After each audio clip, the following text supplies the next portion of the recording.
Après quelques jours. After some days. Après quelques jours. After some time. Après quelque temps. After some time. Après quelque temps. After school. Après l'école. After school. Après l'école. After that. Après ça. After that. Après ça. After me. Après moi. After me. Après moi. After you. Après où. After you. Après où. Give me a hand. Ban mi yon main. Give me a hand. Ban mi yon main. Let's hurry up. An pressé. Let's hurry up. An pressé. Go away. Aller loin. Go away. Aller loin. Go ahead. Aller pi devant. Go ahead. Aller pi devant. Go to sleep. Al dormi. Go to sleep. Al dormi. Close the window.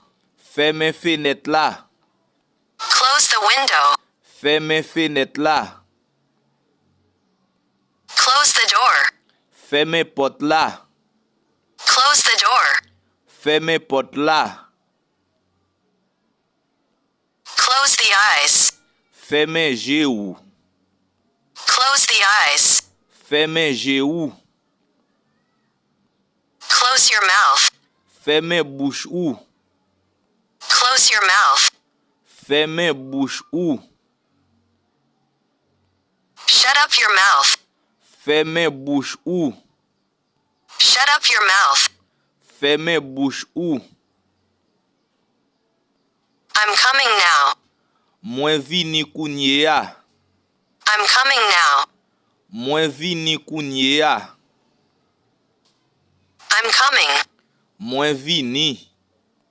I'm coming. Mwen vini. This is final. Sa se final. This is final. Sa se final. Call me tomorrow. Relem demain. Call me tomorrow. Relem demain. Call me now. Relem kounye ya. Call me now. Relem kounye ya.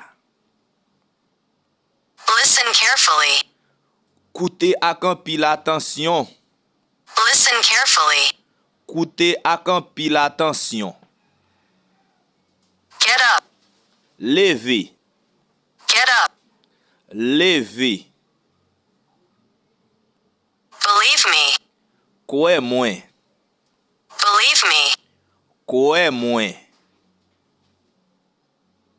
Believe that. Kwe sa. Believe that. Kwe sa. That's right. Se vre. That's right. Se vre. Control yourself. Kontrole tèt ou. Control yourself. Kontrole tèt ou. Take rest now. Pran repo kounye ya. Take rest now. Pran repo kounye ya. Get out. Soti deyo. Get out. Soti deyo. Let me know. Fem konen. Let me know. Fem konen. Be quiet, please. Rete tranquille, s'il vous plaît. Be quiet, please. Rete tranquille, s'il vous plaît.